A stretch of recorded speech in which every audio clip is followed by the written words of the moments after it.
సమయంలో మనం కొంతసేపు దేవుని వాక్యం ధ్యానం చేసుకుందాం. మన పరిశుద్ధ గ్రంథం బైబిల్లో నుంచి కొన్ని మాటలు మనం ఈ రాత్రి కాలం ధ్యానం చేసుకుందాం. ఆది కాండము పరిశుద్ధ గ్రంథం బైబిల్లో నుంచి ఆది కాండము 3వ అధ్యాయము మొదటి నుండి కొన్ని వచనాలు మనం చదువుకుందాం. దేవుడైన యెహోవా చేసిన సమస్త భూజంతువులలో సర్పము యుక్తి గలదై ఉండెను. అది ఆ స్త్రీతో, ఇది నిజమా? ఈ తోట చెట్లలో దేని ఫలములైనను మీరు తినకూడదని దేవుడు చెప్పెనా అని అడిగాను. అందుకు స్త్రీ, ఈ తోట చెట్ల ఫలములను మేము తినవచ్చును.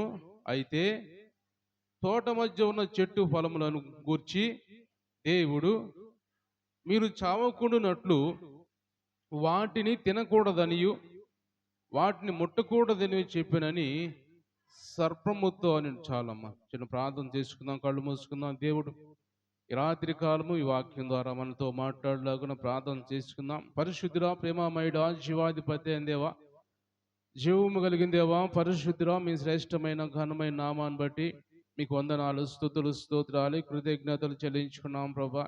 అయ్యా, గడిచిన కాలం అంతా మీ సన్నిధి మాకు తోడుగా ఉంచినైనా, కాపాడి రక్షించి మరి ఎక్కల చాటును భద్రపరిచినైనా, సజీవంగా ఉంచి ఈ రాత్రి కాలం మీ సన్నిధిలో ఈ విధంగా మీ నామాన్ని ఘనపరచడానికి, మహింపరచడానికి ప్రభా, వాక్యం ధ్యానించుకోవడానికి మీరు ఇచ్చిన సమయాన్ని బట్టి, దినాన్ని బట్టి, రాత్రి కాలాన్ని బట్టి మీకు వందనాలు చెల్లించుకున్నాం ప్రభా. పరిశుద్ధమైన దేవ, వచ్చిన బిడ్డలందరూ కూడా జ్ఞాపం చేసుకుని దీవించి ఆశీర్వదించండి నాయన. ఇంకా రావాల్సిన బిడ్డలు కూడా త్వరగా నీ సన్నిధికి రావడానికి మీ సహాయం ఇచ్చేయమని ప్రార్థిస్తున్నాం ప్రభా. ఇదిగో తండ్రి, సమయంలో ఈ చదవబడిన వాక్యం ద్వారా నాతో మాతో మీరు మాట్లాడి ప్రభా, మీ నామాన్ని మహింపరచుకోమని యేసు పరిశుద్ధ నామములో ఈ ప్రార్థన అడిగి పొందుకొని ఉన్నాం తండ్రి, ఆమేన్. అందరం దేవుని స్తోత్రం చెల్లిద్దాం. హల్లెలూయా, హల్లెలూయా. దేవునికి మహిమ కలుగును గాక. ప్రియమైన దేవుని బిడ్డలారా, మనం చదువుకున్న ఈ వాక్య భాగంలో మనం చాలాసార్లు మనం ఈ మాటలు ధ్యానం చేసుకున్నాం. అయితే మరలా దేవుడు కొన్ని విషయాలు మనం తెలియజేయడానికి మరలా దేవుడు మాట్లాడుతున్నాడు. అంటే 3వ అధ్యాయంలో ఆది కాండంలో మనం చదువుకున్న మాటలు, అవ్వని సాతాను ప్రేరేపించినట్టుగా సాతాను సర్పంలోకి వెళ్ళి సర్పము ద్వారా అవ్వను ప్రేరేపించినప్పుడు అవ్వ ఆ ప్రేరేపణకు గురైపోయి పాపంలో పడిపోయినట్టుగా, పాపం ఎలా పడిపోయింది? దేవుడు చెప్పిన మాట వినకుండా, దేవుడు ఆజ్ఞ పాటించకుండా తినవద్దన్న పండు తిని ఆమె పాపంలో పడిపోయినట్టుగా దేవుని వాక్యం చూస్తున్నా. అంత మాత్రమే కాకుండా ఆమె పాపంలో పడిపోవటం కాకుండా ఆమెతో పాటు ఆమె భర్తకు కూడా, ఆదాము కూడా ఆ పండ్లు ఇచ్చి అతను కూడా పాపంలో పడిపోయే విధంగా, దేవునికి దూరం అయిపోయే విధంగా ఆమె ఆమె చేసినట్టుగా, ఆమె పాపంలో పడిపోయినట్టుగా మనం చదువుకున్న వాక్యంలో. అంటే దేవుడు మనతో మాట్లాడుతున్న మాట ఏంటంటే, ఇక్కడ ఆదాము చేసిన పని, ఆదాముకి దేవుడు ఆజ్ఞ ఇచ్చాడు. స్త్రీతో చెప్పలేదేమో కానీ ఆదామును కలుగు చేసినప్పుడు ఆదాము మొదట్లో ఆదాముతో చెప్పాడు, ఆదాం, నువ్వన్నీ తినవచ్చు కానీ ఈ ఫలము తినకూడదు, నువ్వు జాగ్రత్తగా ఉండు అని చెప్పినప్పుడు ఆజ్ఞ పాటించకుండా ఒకవేళ ఆదాముకి ఇస్తున్నా కానీ ఆదాము లేదు లేదు మనం తినకూడదు, దేవుడు ఆజ్ఞ ఇచ్చాడు కాబట్టి అని. ఎందుకంటే ఆదాము ఒక్క రోజు కాదు, 2 రోజులు కాదు, కొన్ని సంవత్సరాలు, వందల సంవత్సరాలు మనం చెప్పలేం కానీ అన్ని సంవత్సరాలు దేవునితో సహవాసం కలిగిన వాడు, దేవుని పరిశుద్ధి తెలిసిన వాడు, దేవుడు ఎలాంటి వాడో ఎరిగిన వాడు, ఆయన హృదయాన్ని ఎరిగిన వాడు, ఆయనతో ఎలా ఉంటే ఆయన సహవాసం కలిగి ఉంటామో అన్ని తెలుసుకున్నవాడు ఆదాం. తర్వాత కొన్ని దినాలకి అవ్వను చేసాడు కానీ ఆదాములోని తీసి, ఆదాముకి దేవుడు అంటే ఆయన ఆయన ఎలాంటి పరిశుద్ధుడో అన్ని ఎరిగిన వాడు, ఆయన ఆజ్ఞ పాటించకపోతే ఏమైద్దో అని తెలుసు. కానీ అది మర్చిపోయి అవ్వ తన భార్య చేసిన పనికి లోబడిపోయి అతను కూడా పాపంలో పడిపోయాడు. పాపంలో పడిపోయినప్పుడు ఇక్కడ ఈ రోజు దేవుడు మనతో మాట్లాడుకున్న మాటలు ఏమిటంటే, పాపంలో పడిపోయిన తర్వాత దేవుని దగ్గరికి వచ్చి ఒప్పుకున్నాడా ఆదాము? ఈ రోజు దేవుడు మనతో మాట్లాడుతున్న మాటలు ఒక 3 విషయాలు దేవుడు మనతో మాట్లాడబోతున్నాడు. అంటే పాపంలో పడిపోయిన తర్వాత దేవుని దగ్గర రాకుండా ఆయన దాక్కున్న పరిస్థితి మనం చూస్తున్నాం. మరి కొంతమంది ఏమో పాపము చేసి ఆ పాపాలు దాచిపెట్టినట్టు కొంతమంది చూస్తాం మనము. మరి కొంతమంది ఏమో పాపం చేసిన వాళ్ళు వాళ్ళ తప్పు తెలుసుకొని దేవుని దగ్గరికి వచ్చి పాప క్షమాపణ పొందుకొని ఆయన దగ్గర పాపాలు ఒప్పుకొని విడిచిపెట్టినట్టుగా కొంతమందిని మనం బైబిల్లో చూడవచ్చు. 3 రకాలుగా మనుషులను చూడొచ్చు మనం. ఒకళ్ళేమో పాపం చేసి దేవునికి భయపడి ఏమైనా అంటాడేమో ఆయన కనపడితే ఆయన సన్నిధికి వెళ్తే, ఆయన సన్నిధికి వెళ్ళి ప్రార్థన చేస్తే ఏమైనా అంటాడేమో అని భయపడి దాక్కున్న వాళ్ళు రాకుండా దూరం అయిపోయారు కొంతమంది. రెండో వాళ్ళేమో పాపం చేసి కూడా దేవుని సన్నిధికి వచ్చి ధైర్యంగా నేను పాపం చేశాను కదా అని ఆ ఆలోచన భయం లేకుండా ఉన్నవారు కొంతమంది. మూడో వ్యక్తులు ఎవరంటే పాపం చేసి నేను చేసింది పాపం అని తెలుసుకొని హృదయం మార్చుకొని పశ్చాత్తాపం కలిగి దేవుని దగ్గరికి వచ్చి ఒప్పుకున్న వాళ్ళు కొంతమంది. అలాంటి వారిలో మనం మొట్టమొదటిగా మనం చదువుకున్న మాటల్లో ఆదాము అవ్వను గురించి మనం చూడొచ్చు. వాళ్ళు ఏం చేశారు? వాళ్ళు దేవుడు చెప్పిన మాట వినకుండా, దేవుని ఆజ్ఞ పాటించకుండా, వాళ్ళు దేవుని మాట వినకుండా తినవద్దన్న పండు తిని, తినవద్దన్న పండనే కాదు కానీ ఆజ్ఞకు అవిధేయులైపోయారు. ఆజ్ఞ పాటించకపోతే అది పాపం అని దేవుని వాక్యం రాయబడి ఉంది. కాబట్టి దేవుని ఆజ్ఞ పాటించకుండా పాపంలో పడిపోయి చాటును దాక్కున్నాడు. ఇప్పుడు గమనించినట్టు వాక్యం చదువుకుంటే 3వ అధ్యాయంలో ఇక్కడ 9, 10 వచనాలు చదువుకుందాం. దేవుడైన యెహోవా ఆదామును పిలిచి, నువ్వు ఎక్కడ ఉన్నావు అనెను. అందుకు అతడు, నేను తోటలో నీ స్వరం విన్నప్పుడు దిగంబరిగా ఉంటిని గనుక భయపడి దాక్కుంటున్నాను. దేవుని స్తోత్రం చెల్లిద్దాం. హల్లెలూయా. దేవుని మీరు గమనించినట్టయితే ఇక్కడ దేవుడే వచ్చి, ఎందుకంటే ప్రతిరోజు వచ్చి దేవుడు వాళ్ళని కలిసి వారితో మాట్లాడి వెళ్ళిపోతూ ఉంటాడు. అలాగనే ఆ అలవాటు ప్రకారం దేవుడు వచ్చి ఆదాముని కేక వేసినప్పుడు ఆదాము కనపడటం లేదు, దాక్కున్నాడు పోయి. ఎక్కడ ఆదాము నువ్వు ఎందుకు రావట్లేదు? నేను వచ్చే సమయానికి నువ్వు వచ్చేవాడు కదా, ప్రతిరోజు మనం కలుసుకొని కొన్ని విషయాలు మాట్లాడుకుంటాం కదా, ఎందుకు రాలేదు అని ఆదాముని దేవుడు అడుగుతున్నప్పుడు, అయ్యా నీ స్వరం విన్నప్పుడు నేను దాక్కున్నాను, భయపడ్డాను, నేను దాక్కున్నాను అంటున్నాడు. ఎందుకు భయపడ్డావు? ఏంటి, ఏం చేశావు? నువ్వు ఏమైనా పాపం చేసావా? నేను చెప్పిన మాట వినకుండా ఉన్నావా? నా ఆజ్ఞను పాటించలేదు. నువ్వు తెలుసు, దేవునికి పాటించడం తెలుసు. తన నోటితోనే చెప్పించాలని దేవుడు ఆదాముతోటి ప్రశ్నలు వేస్తూ ఉన్నాడు. ఎందుకంటే ఆయన సర్వం ఎరిగిన దేవుడు కాబట్టి, హృదయాలు పరిశీలించే దేవుడు కాబట్టి, మన ఆలోచన ముందుగానే ఎరిగిన దేవుడు కాబట్టి తెలుసు దేవుని. కానీ ఆదాముని అడిగితే ఏమంటాడో అని ఆదాముని అడిగినప్పుడు అంటున్నాడు, ఆదాము నిజంగా ఒప్పుకున్నాడు ఆదాము. అయ్యా నేను నీ స్వరం విన్నప్పుడు నేను దాక్కున్నాను, నువ్వు చేయవద్దన్న పని మేము చేసామయ్యా.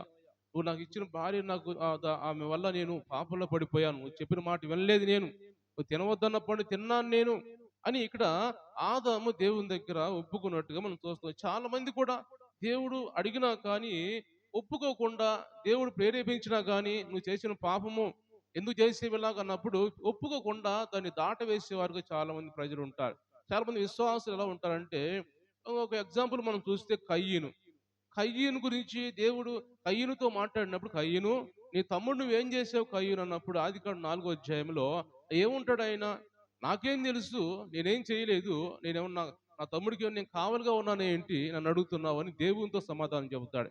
అంటే చేసిన పాపము, చేసిన హత్య, చేసిన దోషం ఒప్పుకోకుండా అతని యొక్క దేవుని దగ్గర దాచిపెడుతున్నాడు. మనుషు దగ్గర కాదు కానీ దేవుని దగ్గర దాచిపెడుతూ ఒప్పుకోవడానికి ఇష్టపడలేదా కయ్యను. దేవుడు ఈరోజు మాట్లాడుతున్న మాటలు, మనం చేసిన దాన్ని మనం ఒప్పుకున్నట్టయితే క్షమించే దేవుడు ఆయన. ఆదాము ఒక రకంగా ఒప్పుకున్నాడు, నేను నిజమేనయ్యా చేశాను ప్రభువా, నేను నువ్వు చేయవద్దన్న పని చేశాను అని అతను ఒప్పుకున్నాడు. నువ్వు నాకు ఇచ్చిన భార్య వల్ల అన్న భార్య అవయవంది, అది అవయవంది, అయ్యా ఇగో ఈ సర్పం నన్ను మోసం చేసింది కాబట్టి నేను ఇలా తిన్నాను. నా సర్పం దగ్గరకు పోయి సర్పాన్ని శపిస్తాడు, నువ్వు ఇక్కడ బ్రతుకు దినములన్నీ కూడా నువ్వు ప్రాగుతూ బ్రతుకుతావు, మన్ను తింటావు అని దాన్ని శపిస్తాడు. అంటే ఎందుకు ఇలాంటి ఎంత పని వచ్చిందంటే వాళ్ళ దేవుని ఆజ్ఞ పాటించకుండా ఉన్నందుకు పాపంలో పడిపోయారు కాబట్టి. ఈరోజు మనల్ని దేవుడు అడుగుతున్నాడు, మనం ఎక్కడ ఉన్నామని దేవుడు మాట్లాడుతున్నాడు. ఎక్కడ ఉన్నామంటే ఎలాంటి పరిస్థితుల్లో ఉన్నా మనము దేవుని ఆజ్ఞ పాటించకుండా మనం ఏమన్నా దేవుని దూరం అయిపోతున్నామా? దేవుని మాట వినకుండా, చెప్పిన మాట వినకుండా మనము పాపంలో పడిపోయిన వారుగా ఉంటున్నామా? దేవునికి దూరం అయిపోయి దేవుడు మనల్ని పిలిచే సమయానికి, లేకపోతే దేవుడు మనతో మాట్లాడే సమయానికి మనం చాటును దాక్కునే వారిగా ఉంటున్నాం. దేవుని సన్నిధి రాకుండా ఎందుకు దాక్కుంటున్నాం? ఎందుకు దూరం అయిపోతున్నాం మనం దేవుని సన్నిధి రాకుండా? అంటే మనలో పాపం ఉంది కాబట్టి మనం దాక్కుంటున్నట్టుగా మనం అనుకోవచ్చు. ఎందుకంటే మనలో పాపం ఉంది కాబట్టి దేవుని సన్నిధి రావడానికి, ధైర్యంగా దేవుని దగ్గరికి వచ్చి మనము దేవునితో మాట్లాడడానికి మనం భయపడుతున్నారు. ఇప్పుడు ఆదాం ఎలాంటి వాడు? ధైర్యంగా దేవుని దగ్గరికి వచ్చి దేవునితో మాట్లాడేవాడు ఆదాం. ఇప్పుడు ఎందుకు రావట్లేదు అంటే ఆయనలో పాపం ఉంది కాబట్టి రాకుండా దాక్కున్నాడు ఆయన. అందుకే అంటాడు ఒక మాట మనం చూస్తే, యోబు గ్రంథంలో ఒక మాట మనం చూసినట్టయితే యోబు అంటాడు 31వ అధ్యాయంలో, యోబు ఒక చక్కని మాట అక్కడ అంటాడు చూడండి, ఎంత పరిశుద్ధమైన మాట. యోబు గ్రంథం 31 అధ్యాయము 33, 34 వచనాలు చదువుకుందాం. ఆదాము చేసినట్లు నా దోషములను దాచిపెట్టుకొని మహాసమూహమునకు భయపడియు కుటుంబముల తిరస్కారములకు జడిసియు నేను మౌనముగా ఉండి ద్వారము దాటి బయలు వెళ్ళక రొమ్ములో నా పాపము కప్పుకుని ఎడల పరమున ఉన్న దేవుని దృష్టికి నేను వేషధారునిగా ఉంటాను. దేవుని స్తోత్రించనిద్దాం. హల్లెలూయా. ఇక్కడ యోబు అంటున్నాడు, నేను మనుషులకు భయపడి, కుటుంబాలకు భయపడి, అయితే మహాసమూహానికి భయపడి నేను పాపం దాచిపెట్టుకుంటే ఎలాంటి వాడిగా ఉంటాను నేను. ఆదాము పాపం దాచిపెట్టుకున్నాడు, తన రొమ్ములో పాపం దాచిపెట్టుకున్నాడు, తన హృదయంలో పాపం దాచిపెట్టుకున్నాడు. అంటే పాపాన్ని కప్పుకున్నాడు ఆదాము ఒప్పుకోకుండా. అలాంటి వాడుగా నేనుంటే ఎలాంటి వాడిని అవుతానంటే పరలోకంలో ఉన్న దేవుని దృష్టికి నేను వేషధారినిగా అయిపోతాను. నేను వేషధారి అంటే, వేషధారి అంటే ఎలాంటి వాడు? పైకి మంచిగా భక్తిపరుడు కనపడతాడు, కానీ హృదయం అంతా పాపంతో కప్పబడి ఉంటది. అలాంటి వారు వేషధారులు అంటారు. ఒక ఎగ్జాంపుల్ దేవుడు ఎవరిని అంటాడు బైబిల్లో మనం చాలాసార్లు చెప్పుకున్నాం. వేషధారులారా అంటాడు. ఎవరిని అంటాడు? యేసు ప్రభు. పరిసయ్యులను అంటాడు. మత్తయి సువార్త 25 అధ్యాయంలో 23 అనుకుంటా అధ్యాయం అంటాడు. చాలాసార్లు అక్కడ ఉంటాడు. వేషధారులారా, వేషధారులైన శాస్త్రులారా, పరిసయ్యులారా అని వాళ్ళని చాలాసార్లు ఎందుకంటే వాళ్ళు హృదయంలో ఒకటి ఉంటుంది, పైకి ఏమో వేషాలు ఎలా ఉంటాయి. వాళ్ళు వెనకాల శిష్యులు ఉంటారు, అటు ఇటు శిష్యులు ఉంటారు. వాళ్ళు చెంగులు విడుచుకొని ఈడ్చుకుంటూ వస్తుంటే ఈ శిష్యులు అటు ఇటు చెంగులు పట్టుకుంటారు. అంటే వాళ్ళు ఎంత పరిశుద్ధంగా బయట కనపడతారో, ఎంత భక్తులు కనపడతారో, ధర్మశాస్త్రం ఉపదేశించే వాళ్ళు. అందుకే ఇక్కడ అంటున్నాడు, యోబు అంటున్నాడు, అలాంటి వారిగా వేషధారిగా నేను ఉంటే దేవుని దృష్టికి నేను అలాంటి వేషధారిగా ఉంటాను. నేను పాపం చేసిన వాడిగా ఉంటే, నేను పాపం ఒప్పుకోకపోతే, నేను పాపం ఒప్పుకొని విడిచిపెడతాను నేనని విడిచిపెట్టేవాడిని ఎల్లప్పుడూ ఉంటాను. ఎవరికి నేను భయపడను. నేను పాపం చేస్తే నేను ఒప్పుకోవాలి. ఒప్పుకోకపోతే ఆ దేవుడు కనపడిద్ద పాపం నా హృదయంలో అంటున్నాడు. కాబట్టి దేవుని రోజు మనతో మాట్లాడుతున్న మాటలు, మొదటగా మనం దేవుడు మనతో మాట్లాడంటే ఆదాము వలె పాపం చేసినప్పుడు దాన్ని ఒప్పుకోవాలి. ఆదాము ఒప్పుకోకుండా దాచిపెట్టుకొని దేవుడు వస్తాడేమో, ఒకవేళ పిలుస్తాడేమో, ఏం చెప్పాలి అని ఒక భయముతోటి చెట్టు చాటును దాక్కొని ఉన్నట్టుగా మనం చూస్తున్నాం. అందుకు దేవుడు అంటున్నాడు, నువ్వు ఎక్కడున్నావు, ఎందుకున్నావు, ఎందుకు పాపం చేసావు, నువ్వు నేను చెప్పిన మాట వినలేదా ఏంటి నువ్వు అన్నప్పుడు, లేదయ్యా నీ చెప్పిన మాట వినలేదు నేను అన్నాడు. ఈరోజు ఈ మాటల ద్వారా మన హృదయాలు మనం మార్చుకోవాలి. ఈ మాటల ద్వారా హృదయాలు బలపరుచుకోవాలి మనం. ఎందుకు దేవుడు మాట్లాడుతున్నాడు అంటే, మనము కూడా ఒకవేళ చేసి మనము దేవుని సన్నిధికి రావడానికి భయపడుతున్నామా? అయ్యో నేను ఇలా పాపం చేశాను కదా, లేకపోతే ఇంకా దోషం చేశాను కదా, అబద్ధం ఆడాను కదా, ఇలాంటి నాలో ఉంచుకొని దేవుని సన్నిధికి వెళ్తే దేవుడు ఏమైనా అంటాడేమో భయపడేమో దూరం అయిపోతున్నామా? దూరం అయిపోతే దేవుడు మాట్లాడుతున్నాడు. భయపడొద్దు, నువ్వు భయపడద్దు. దేవుడు వచ్చి నా దగ్గరకు వచ్చి ఒప్పుకో, నేను క్షమిస్తాను అంటాడు. చివరికి దేవుడు ఆదాముని అవ్వని క్షమించి ఆయన ఒక జంతువుని చంపి దాని వస్త్రాన్ని తీసి వాళ్ళకి, ఎందుకంటే వస్త్రాలు లేకుండా ఉన్నారు వాళ్ళు, దిగంబరులు అయిపోయారు. పాపం చేసిన వెంటనే వాళ్ళకి దిగంబరత్వం కనపడింది. అంత ముందు కూడా వస్త్రాలు లేవు వాళ్ళకి. ఎందుకంటే వాళ్ళు మహిమ శరీరంగా ఉన్నారు, ఆది మనుషులు కాబట్టి వాళ్ళకి వస్త్రాలంటే ఏమిటో ఇవన్నీ తెలియవు. ఎందుకంటే వాళ్ళు మహిమ శరీరంతో నింపబడి ఉన్నారు కాబట్టి, దేవునితో సహవాసంగా ఉన్నారు కాబట్టి వస్త్రాలు లేవు. వాళ్ళు ఎప్పుడైతే పాపం చేసినప్పుడు వాళ్ళ శరీరంలో చూసుకున్నారో వాళ్ళకి సిగ్గు ఏర్పడింది. అయ్యో నేను నా ఒళ్ళు ఇలా ఉంది, అంతకుముందు చూసుకోలేదా? చూసుకున్నారు, కానీ అప్పుడు ఎలా ఉన్నారంటే మహిమ శరీరంతో ఉన్నారు కాబట్టి తెలియలేదు వాళ్ళకి.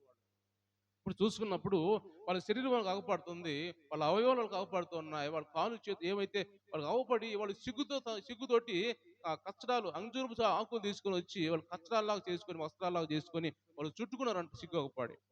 అంతకుముందు నాకేం తెలియదు వాళ్ళకి.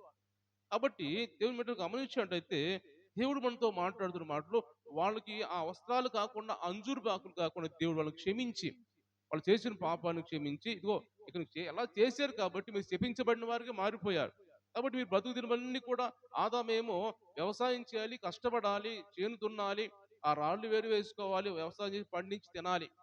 అవ్వకేమో చెప్పాడు, ఒక శాపం పెట్టాడు, నువ్వు బ్రతికిన నాళ్ళు నువ్వు సంతానము కంటావు, ప్రసవేదన పడతావు నువ్వు అని ఆమెకి చెప్పించాడు. ఈ విధంగా ఆ చెప్పిన తర్వాత కూడా యేసు ప్రభు ఒక చర్మ వస్త్రాన్ని కుట్టించి వాళ్ళిద్దరికి, ఎందుకంటే ఆ దిగంబరత్వం కనపడకుండా చర్మ వస్త్రాలు కుట్టించి వాళ్ళకి ఇద్దరు తొడిగిస్తాడు దేవుడు. దేవుని స్తోత్రించలేదాం. హల్లెలూయా. కాబట్టి దేవుని వెంటనే గమనించినట్టయితే దేవుడి రోజు మనతో మాట్లాడుతున్న మాటలు కూడా మనం కూడా చేసిన దాన్ని కప్పుకోకుండా ఆదం వల్లే ఒప్పుకునే వారిగా ఉండాలని దేవుడు మాట్లాడుతున్నాడు. మరి రెండోది మనం చూసినట్టయితే పాపము చేసి తెలియనట్టుగా ఎవరు చూడలేదులే, ఎవరు మమ్మల్ని చూడలేదు పాపం చేసాం కదా అని అనుకొని దాన్ని లోపలే ఉంచుకొని ఒప్పుకోకుండా ఎవరు తెలియకుండా వాళ్ళు దేవుని చెందికి వస్తూ దేవుని చెల్లమ్మ ఎప్పటిలాగానే వస్తూ పోతూ ఉన్నవారు బైబిల్లో కూడా మనం చూడొచ్చు. బయట కాదు, మనం అన్ని బైబిల్లో చాలా విషయాలు రాయబడి ఉంటాయి బైబిల్లో. అలాంటి వారు బైబిల్లో మనం చూస్తే మొట్టమొదటిగా పాపం చేసి ఒప్పుకోకుండా దాన్ని కప్పుకొని తిరిగేవారు, దేవుని చెందికి వచ్చేవారు, ఎప్పటిలాగానే ప్రజల మధ్యకు వచ్చి మంచిగా తెలివి కలిగి జ్ఞానం కలిగి మాట్లాడుతున్న వారిని చూస్తే మొట్టమొదటిగా మనం ఆ దావీదుని చూసుకోవచ్చు. దావీదు ఏం చేశాడంటే దావీదు పాపం చేశాడు. సమయం 2 గ్రంథంలో 11వ అధ్యాయంలో మొదటి నుంచి మనం గమనిస్తే అక్కడ దావీదు పాపం చేసి బత్షెబతో పాపం చేసి ఊరియా భార్యతో పాపం చేసి ఆయన ఏమి తెలియనట్టుగానే ఆయన నాకేమి తెలియదు, నేనేం చేయలేదు అని ఆయన రాజును కదా నేను అన్నట్టుగా ఆ రాజు కార్యాలు జరిగిస్తూ ఎప్పటిలాగానే అలాగ తిరుగుతూ ఉన్నాడు ఆయన. ఎంత ఘోరమైన పని చేశాడు ఆయన. ఒక ఒక వ్యక్తిని ఊరియాని చంపించాడు, యుద్ధంలో చంపించాడు. అతని భార్యని పాపం చేసి ఆమె గర్భం తెప్పించాడు. ఈ విధంగా చేసి ఏమి తెలియనట్టుగా ఆయన గొప్ప ఘోరమైన పాపం చేశాడు. ఆయన ఘోరమైన పాపం చేసి ఏమి తెలియనట్టుగా ఆయన నటిస్తూ అలా ఉన్నప్పుడు అదే 12వ అధ్యాయం మొదట్లో గమనిస్తే నాతాను అనే ఒక ప్రవక్తను పంపించి దేవుడు ఆ నాతాను ద్వారా ప్రవక్త ద్వారా దావీదుతో మాట్లాడతాడు. నువ్వు చేసిన తప్పు, నువ్వు చేసిన పొరపాటు, నువ్వు పాపం చేశావు అని అన్నప్పుడు నిజముగా ఆయన తర్వాత ఒప్పుకున్న తర్వాత అవునయ్యా నేను పాపం చేశాను తర్వాత చెప్పిన దాకా దాచిపెట్టినాడు ఆయన.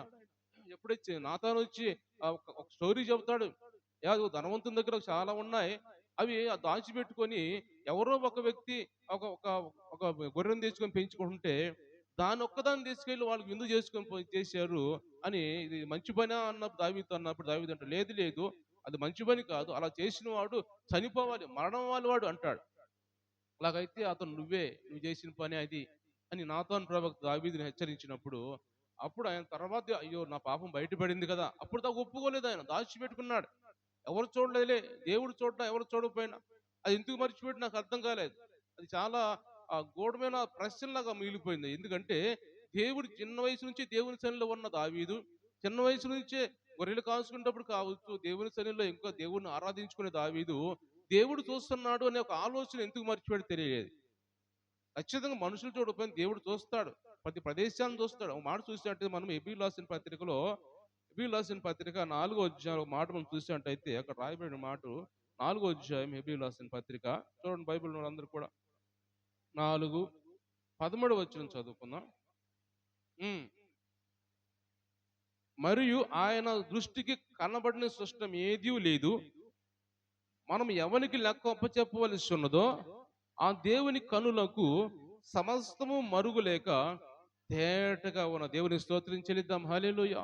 దేవుడు ఇక్కడ మాట్లాడుతున్న దేవుని బిడ్డలారా, దేవుని దృష్టికి ఆయన దృష్టికి కనబడింది ఈ లోకంలో ఏదీ లేదు, అన్ని చూస్తూ ఉంటాడు. కాబట్టి దేవుడు అంటున్నాడు మనం ఎవరికి లెక్క అప్పచెప్పాలో ఆయన కన్నులకు సమస్తం కనబడుతుంది, అన్ని కనబడుతున్నాయి. దేవుడు అన్ని చూస్తున్న దేవుడు, ఆయన ప్రపంచంలో ప్రతిదీ గమనించే దేవుడు అని తెలుసుకోలేక ఎందుకు ఈ మాట చదువుతున్నానంటే అవి మాత్రం తెలుసుకోలేకుండా దావీదు దేవుడు చూస్తున్నాడు కదా అనే భయం లేకుండా ఎలా నడుచుకున్నాడో అర్థం కావట్లేదు.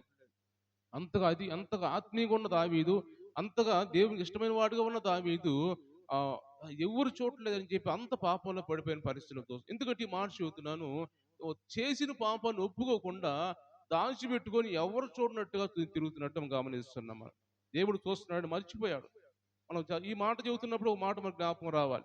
ఏది యోసేపుని గురించి మనం గమనించుకోవచ్చు. ఆది కాండంలో మనం చూసాడు, అక్కడ చదవాల్సిన అవసరం లేదు కానీ ఆది కాండంలో కూడా యోసేపు ఏం చేస్తాడు, పోతీఫరు భార్య యోసేపుని ప్రేరేపిస్తున్నప్పుడు, పాపానికి ప్రేరేపిస్తున్నప్పుడు ఏమంటాడు, అమ్మా ఈ ఇల్లు అంత సర్వం నాకు అప్పగించేశాడు కానీ నిన్ను ఆయన భార్య కాబట్టి నాకు అప్పగించలేదు కాబట్టి నేను ఏం పాపం చేయడానికి వీలు లేదు, ఎందుకంటే దేవుడు నన్ను చూస్తున్నాడు, నేను దేవుని భయపడేవాడిని కాబట్టి అలాగ నేను చేయటానికి ఒప్పుకోను అని. ఎందుకంటే దేవుడు చూస్తున్నాడు భయముతో యోసేపు ఉన్నాడు.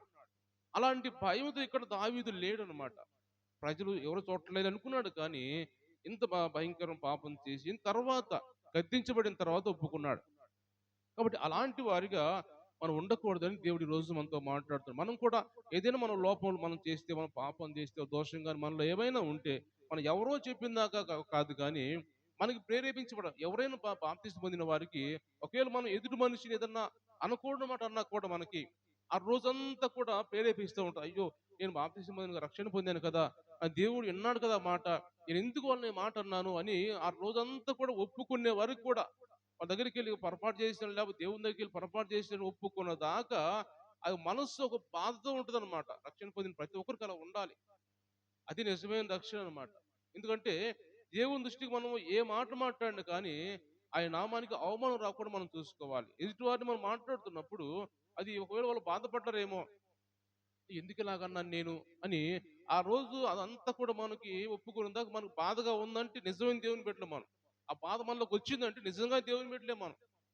ఆ బాధ రాలేదంటే దేవుని బిడ్డ అంత మాత్రం కాదు, సాతాను బిడ్డలే ఉంటాం మనం. ఎందుకంటే ఆ బాధ పశ్చాత్తాపం రాకపోతే సాతాను మనస్తత్వం ఉంటది కాబట్టి అలాంటి మనస్తత్వంతో మనం ఉండకూడదు. కానీ మనము ఏదైనా మాట్లాడినప్పుడు దాన్ని ఒప్పుకునే వారికి కూడా మనకు మనస్సు బాధతో ఉండాలి. కాబట్టి దేవుడు మనతో మాట్లాడుతున్న మాటలు కూడా ఇక్కడ దావీదు కూడా ఒప్పుకోలేదు. ఒప్పుకోకుండా ఎవరో చెప్పి హెచ్చరించిన దాకా అది నువ్వే అని చెప్పిన దాకా కూడా ఆయన ఒప్పుకోలేదు. ఎవరో అనుకుంటున్నాడు, ఎవరి గురించి చెప్తున్నాడులే అనుకుంటున్నాడు. కానీ అది దావీదు నువ్వు చేసిన పాపే నీకు చెబుతున్నాను అన్నప్పుడు అప్పుడు పశ్చాత్తాపడు, అప్పుడు కన్నీరు కారుస్తూ ఆయన పాపం ఒప్పుకున్న పరిస్థితి గమనిస్తాం మనం. కాబట్టి దేవుని బిడ్డలు గమనించాలంటే దేవునికి సమస్తం కనపడుతుంది సృష్టిలో. ఈ సృష్టిలో ఆయన చేసింది కాబట్టి సృష్టి అంతా కూడా ఆయన సమస్తము చూస్తున్నాడు కాబట్టి మనం ఎవరికి లెక్క అప్పచెప్పాలి. ఒక రోజున తీర్పు దినం రాబోతుంది. ఆ తీర్పు దినాన ఆయన న్యాయాధిపతిగా సింహాసనం మీద కూర్చోబోతున్నాడు.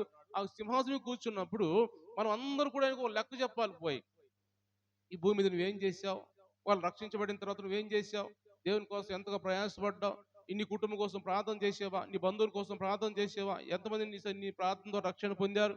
ఈ విధంగా అన్ని లెక్క ఒక రోజు మనం చెప్పాల్సిన దినం ఉంది. కాబట్టి ఈ మాటలు మనం జాగ్రత్తగా వినాలి, అనాలోచితంగా ఉండొద్దు. ఈ మాటలు ఏమి వ్యర్థంగా తీసి పడవేయద్దు. ఇవన్నీ కూడా శ్రేష్టమైన దేవుని మాటలు కాబట్టి మనం అవన్నీ హృదయంలో తీసుకొని ఒకరోజు మనం దేవుని దగ్గర నిలబడే సమయం వస్తుంది. కాబట్టి అన్ని కూడా ఒక రోజు మనము లెక్క చెప్పాలి. లెక్క చెప్పాలి కాబట్టి ఆయన కన్నులకు మరుగైంది ఏది లేదు. కాబట్టి మనం ఒకవేళ అబద్ధం చెప్పినా కానీ అక్కడ అన్ని రాయబడి ఉంటాయి. కాబట్టి ఇవన్నీ కూడా మనం గమనించుకుంటూ మనం ప్రభా ఏది చేసినా నేను నీ సన్నిధిలో ఒప్పుకుంటానయ్యా, అలాంటి పాపం మాటలు కానీ క్రియలు కానీ నేనేం చేయొద్దు ప్రభా అని మనం దేవుని దగ్గర ఒప్పుకునే వారిగా, కప్పుకుంటే అవి మనం దాచిపెట్టుకుంటే ఆదాము వలె రొమ్ములో పాపం దాచిపెట్టుకుంటే అలాగే ఉంటాయి. కానీ దాన్ని ఒప్పుకొని విడిచిపెడితే వాక్యం రాయబడింది, అతిక్రమంలో దాచుకుని వాడు వర్ధిల్లాడు, వాటిని ఒప్పుకొని విడిచిపెడితే వాడు కనికరం పొందుతాడు. దేవుని వాక్యం సామెతల గ్రంథం 28వ అధ్యాయం రాయబడి ఉంటాయి. కాబట్టి అలాగ మనం ఒప్పుకొని విడిచిపెట్టాలి. అప్పుడే దేవుని బిడ్డగా ఉంటాం. అప్పుడే మనం కనికరం పొందిన వారికి దేవుని చేత మనం ఉంటామని దేవుడు మాట్లాడుతున్నాడు. కాబట్టి అలాంటి విషయాలు చాలా మంది ఇంకా ఇద్దరు ముగ్గురు మనం చూడొచ్చు. బైబిల్లో కూడా గేహాజీని గురించి చూడొచ్చు. గేహాజీ కూడా పాపం చేసే ఉంటాడు. మౌనంగా వచ్చి ఏ విన్నట్టుగానే ఎలీషా దగ్గర నుంచి ఉంటాడు. రాజుల 2వ గ్రంథం 4వ అధ్యాయమేనా, 4వ అధ్యాయం చూడండి ఒకసారి మాట. 6 కదా. రాజుల 2వ గ్రంథము 5వ అధ్యాయం చదవండి ఒకసారి. 5వ అధ్యాయంలో అతడు 25. అతడు లోపలికి పోయి తన యజమాని ముందర నిలవగా ఎలీషా వారిని చూసి, గేహాజీ, నువ్వు ఎచ్చటి నుండి వచ్చిద్దు అని అడిగినందుకు వాడు, నీ దాసుని నేను ఎచ్చటికి పోలేదనను. అందుకు ఎలీషా వానితో, ఆ మనుష్యుడు తన రథము దిగి నిన్ను ఎదుర్కొంటూ తిరిగి వచ్చినప్పుడు నా మనస్సు నీతో కూడా రాలేదా? చాలు దేవుని స్తోత్రం చెల్లిద్దాం. హల్లెలూయా. ఇక్కడ గేహాజీ తెలియకుండా, యజమానుడు తెలియకుండా, ఎలీషా తెలియకుండా పోయి దొంగతనంగా దుస్తులు, బంగారం, వెండి ఇవి తీసుకొని వచ్చిన తర్వాత అడుగుతున్నాడు. ఎందుకంటే దేవుని ఆత్మ కలిగిన వాడు. ఎలీషా అంటే ఎలాంటి వాడు? ఒక ఆత్మ కాదు, రెండు పాళ్ళ ఆత్మ కలిగిన వాడు ఎలీషా. అలాంటి గొప్ప దైవజనుని దగ్గర ఉన్నప్పుడు ఆ దగ్గర ఉన్న వాళ్ళు ఏం చేస్తున్నారో అన్ని తెలుసుకునే ఆలోచన దైవజనుడికి ఉండదా? ఖచ్చితంగా ఉంటది. ఎందుకంటే దేవుని ఆత్మ కలిగిన వాడు కాబట్టి, రెండంతర ఆత్మ కలిగిన వాడు కాబట్టి, అన్ని పరిశుద్ధాత్మ వరములతో నింపబడిన వాడు కాబట్టి, ఎవరేం చేస్తున్నారో, ఎవరు ఆలోచన అలాంటిదో అన్ని ఎరిగిన వాడిగా ఉంటాడు ఎలీషా ప్రవక్త. అలాంటి వాడు ఈ ప్రవక్త అంటున్నాడు, నువ్వు ఎక్కడికి వెళ్ళావు, ఏం చేసావు నాకు తెలియదా? నువ్వు చేసిన పని ఏంటో నాకు తెలియదా? ఇది అవసరమైన సమయంలో నువ్వు వెళ్ళి ఆ ద్రాక్ష తోటలు కొనడానికి, డబ్బు సంపాదించుకోవడానికి ఇది సమయమా అని అతన్ని గద్దించినట్టుగా వాక్యం చూస్తాం. అంటే అతను ఏం చేస్తున్నాడు? పాపం చేసి కూడా నాకు తెలియదు, నేను ఎక్కడికి పోలేదు, నేను ఇక్కడే ఉన్నాను కదా, నీ దగ్గరే ఉన్నాను కదా అంటున్నాడు.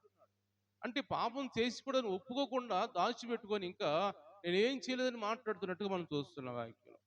కాబట్టి అలాంటి పరిస్థితుల్లో దేవుడు ఈ రోజు మనతో మాట్లాడుతున్న మాటలు కూడా, పాపం చేసినప్పుడు నువ్వు గద్దించినప్పుడు నువ్వు చేస్తేనే కదా దేవుని సేవకులు మాట్లాడుతుంది అని గద్దించినప్పుడు దాన్ని తీసుకొని, అవునయ్యా నేను చేశాను, నేను పాపం చేశాను కాబట్టి నన్ను క్షమించు అని చెప్పి ఒప్పుకుంటే ఖచ్చితంగా దేవుడు క్షమించే దేవుడు, ఆయన కనికరించే దేవుడు కాబట్టి ఆయన ఆయన కనికరించి ఆయన బిడ్డగా మార్చుకునే దేవుడు కాబట్టి మనము చేసిన వాటన్నిటి కూడా ఒప్పుకొని విడిచిపెట్టేవారిగా ఉండాలని దేవుడు మనతో మాట్లాడుతున్నాడు. ఇంకా మనం చూస్తే ఆ ఈ మాటలు మనం చాలా జాగ్రత్తగా వినాలి.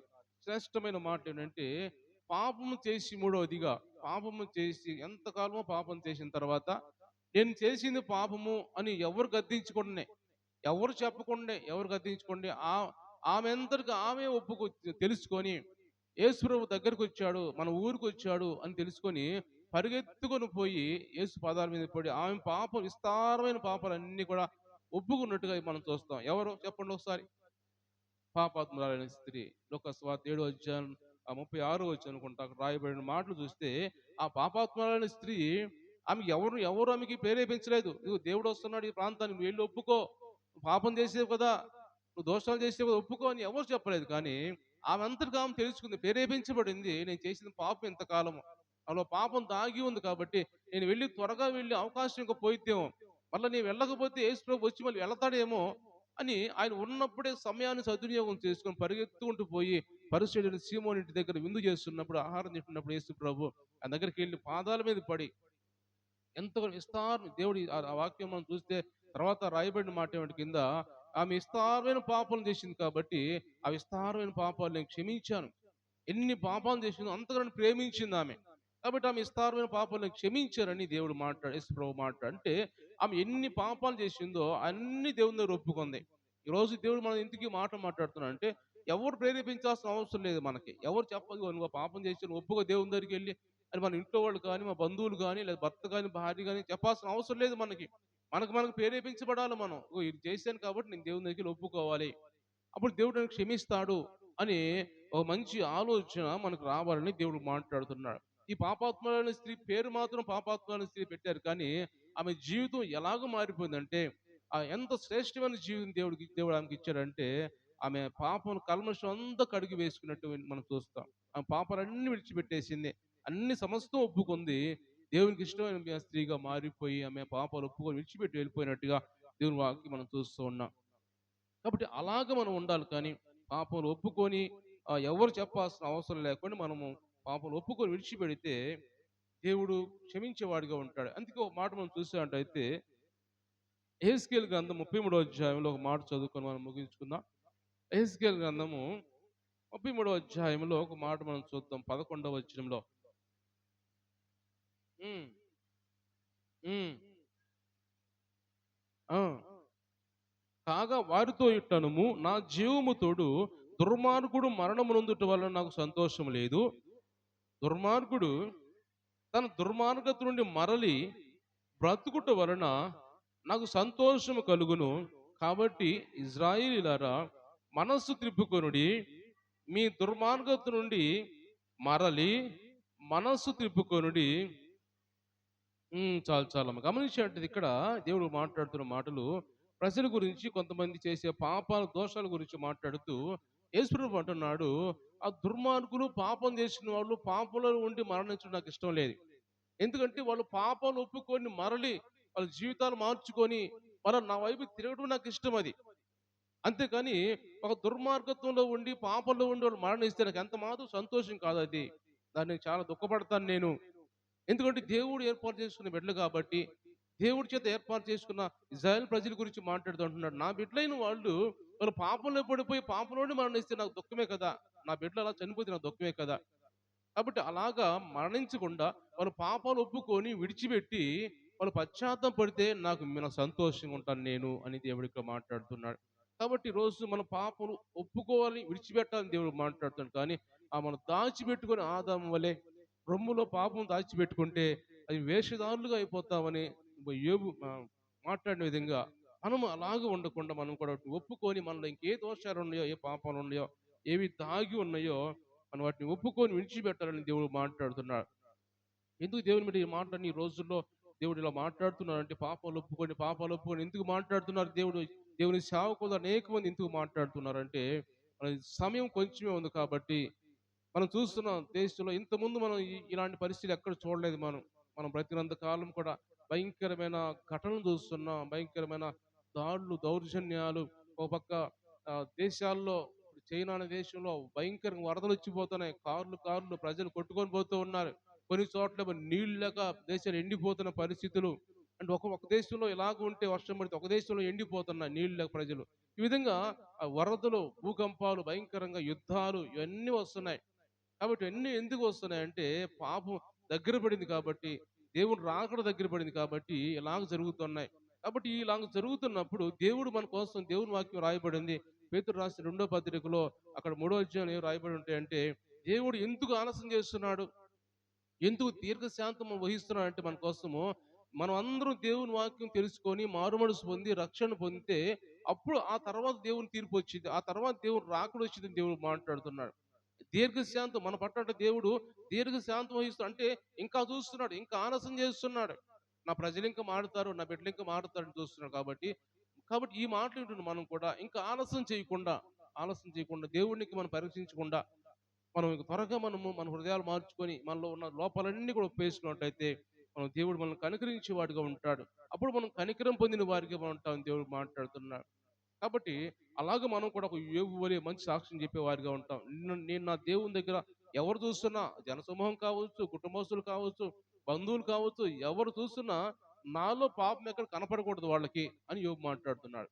కాబట్టి మనం చూస్తున్నప్పుడు కూడా మన సంఘస్థులు కావచ్చు, మన కుటుంబంలో కావచ్చు, మన హృదయం అనేది పరిశుద్ధంగా వాళ్ళకి కనపడాలి. అప్పుడు వారు కూడా మనం మనం చూసి వాళ్ళు రక్షణ పొందుతారు, మార్పు చెందుతారని దేవుని వాక్యం రాయబడింది. కాబట్టి అలాగ మనం కూడా దేవుని సన్నిధిలో మనం ఆత్మీయంగా ముందుకు కొనసాగాలని పరిశుద్ధాత్మ దేవుడు మాట్లాడుతున్నాడు. కాబట్టి మనం 3 విషయాలు మనం నేర్చుకున్నాం. పాపం చేసి దేవుని చెంది రావడం భయపడే వారు కొంతమంది ఉంటారు.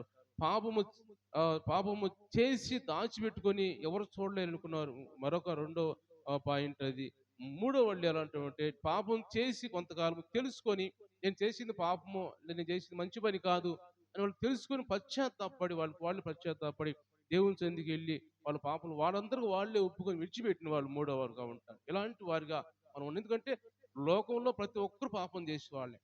ఎవరు దేవుని వాక్యం రాయబడింది ఏమంటే నీతిమంతులు ఒక్కరు లేరు, ఎవరు కూడా లేరు. కానీ అందరూ పాపం చేసి దేవుడు అనుగ్రహించి మహిమను పొందలేకపోయారని దేవుని వాక్యం రోమీయులకు రాసిన పత్రికలో 3వ అధ్యాయంలో రాయబడిన మాటలు. ఎందుకంటే నీతిమంతులు ఎవరు లేరు లోకంలో, అందరూ పాపులే. ఒక యేసు ప్రభువు తప్ప అందరూ పాపులే. కాబట్టి మన పాపలను విడిచిపెట్టి మనము ఆ మనంతకు మనం ఒప్పుకొని దేవుని దగ్గర ఒప్పుకొని విడిచిపెడితే అప్పుడు దేవుడు మనల్ని దీవించేవాడిగా, ఆయన రాజ్యానికి వారసులుగా చేసుకునే వాడిగా, మన పాపాలు కడుక్కొని మనము దేవునితో సహవాసం చేసే వారిగా ఉంటామని దేవుడు మాట్లాడు. కాబట్టి ఆదాం పోగొట్టినట్టుగా దేవుని సహవాసాన్ని పోగొట్టిన వరకు మనం ఉండకూడదు. కానీ ఆదాం ఆదాం వల్ల మనం తర్వాతైనా దేవుడు ప్రేరేపించిన తర్వాత ఒప్పుకొని, దావీదు కూడా ఒప్పుకున్నాడు. తర్వాత ఒప్పుకొని ఎప్పుడు గద్దించిన తర్వాత ఒప్పుకున్నాడు. అప్పుడు దాకా లేకపోతే బయట పెట్టట్లేదు పాపం. ఆకాను కూడా అందరు నిలబెట్టి, అందరూ గోత్రాలను నిలబెట్టి వరుసగా ఎవరు చేసిండు అప్పుడు ఆకాను బయటకు వచ్చాడు. నేను చేశాను, యోధా గోత్రం నుంచి బయటకు వచ్చాడు. నేను చేశానయ్యా, పొరపాటు చేశాను. అంటే మనుషులు చెప్పి గద్దించే వరకు మీరు చేశారని అడిగే వరకు కూడా బయటకు ఒప్పుకోకుండా దాచిపెట్టినాడు. అంటే దేవుడు చూడటం లేదా? దేవుడు చూస్తున్నాడు. భయం యోసేపు వలె మనం కూడా ఆ భయం కలిగి ఏ పాపము ఒకవేళ మళ్ళీ చెబుతున్నాను, మనం చేసినప్పుడు ఈ మాట జ్ఞాపం చేసుకుని మనం ఏదైనా మాట్లాడకూడని మాట, చేయకూడని పని ఏదైనా చేసినప్పుడు ఆ రోజంతా మన హృదయం మనం గద్దిస్తూ ఉంటది. నేను చేసేది మంచిది కాదు, నేను మాట్లాడిన మాట మంచిది కాదు, మన హృదయం మనం గద్దిస్తూ ప్రేరేపిస్తూ ఉంటది. ఒక దుఃఖం, పశ్చాత్తాపం, ఆ రోజు మనశ్శాంతి కూడా ఉండదు మనకి. దేవుని బిడ్డలైన వారికి ఇది ఖచ్చితంగా ఉంటది అనమాట. నిజంగా దేవుని బిడ్డలైన వారికి ఈ పశ్చాత్తాపం, ఈ బాధ మనసు అస్సలు కుదురుగా ఉండదన్నమాట. ఒప్పుకొని దాకా, విడిచిపెట్టేదాకా నేను చేసింది మంచి పని కాదు, నా మాట మంచిగా మాట్లాడలేదని ఎదుటి వారి దగ్గరికి వెళ్ళు, లేదా దేవుని సన్నిధికి వెళ్ళి కూర్చొని ప్రార్థన చేసేదాకా, ఒప్పుకునేదాకా మన మనస్సు ప్రశాంతంగా ఉండదు. అలాంటి వారు నిజంగా దేవుని బిడ్డని నేను అంటున్నాను. అలాగ లేకుండా మాట్లాడాలి, వాళ్ళు మాట్లాడు కాబట్టి నేను కూడా మాట్లాడాను, తప్పే ఉందిలే అని